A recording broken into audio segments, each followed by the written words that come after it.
उनका इलाज मुकम्मल होगा और उनकी हालत खतरे से बाहर होगी, वो पहले दिन वापस आएंगे। भाजपा पे जो इल्जामात लगे हैं ये उस दौर के इल्जामात हैं जब आपकी हुकूमत थी, वज़ीर आज़म नवाज शरीफ की हुकूमत थी, तो क्या वजह थी कि आप अपने मातहतों के ऊपर आपकी हुकूमत निगरानी नहीं कर सकी? देखिए मेरी एक बात सुने, उनके खिलाफ जो सबूत सामने आए हैं बहुत बड़े सबूत हैं, उनको चाहिए कि उसको आके डिफेंड करें, उस पर अपनी जो पोजीशन है कौन के सामने क्लैरिफाई करें।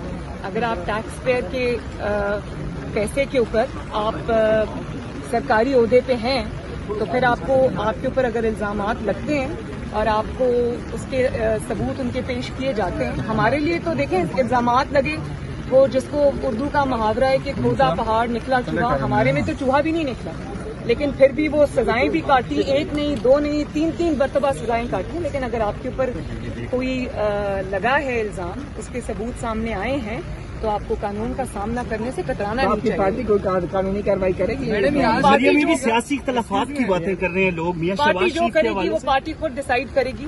झूठे थे, उनकी बेटी पे झूठे मुकदमात बनाए गए। मैं तो कभी सरकारी अफसर नहीं रही, मैं कभी सरकारी पोजीशन में नहीं रही। अगर नवाज शरीफ कानून के आगे सर झुका सकता है, जेलें भुगत सकता है, झूठी सजाएं भुगत सकता है। अरशद मलिक केस आपने देखा, सारी दुनिया ने देखा कि किस तरह नवाज शरीफ को सजा सुनी गई। उसकी बेटी अगर कोई सरकारी ओहदा ना रखते हुए एक दफा 6 महीने, एक दफा 5 महीने कैद भुगत सकती है, डेथ सेल में रह सकती है, और अगर नवाज शरीफ जो है वो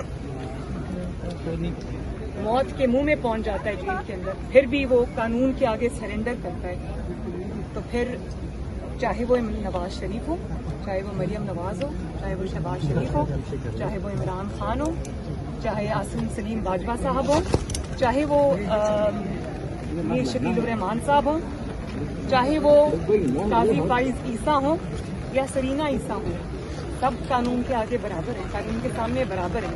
और अगर काजी फाइज ईसा एक सिटिंग सुप्रीम कोर्ट के जज होते हुए, नवाज शरीफ 3 दफा का प्राइम मिनिस्टर होते हुए, उसकी बेटी कुछ ना होते हुए, और उनकी वाइफ जो है सरीना ईसा जो है वो कुछ ना होते हुए कानून के आगे पेश हो सकती है, तो फिर किसी को एग्जेम्पशन नहीं है। कानून के सामने सब बराबर होते हैं और बराबर होना चाहिए।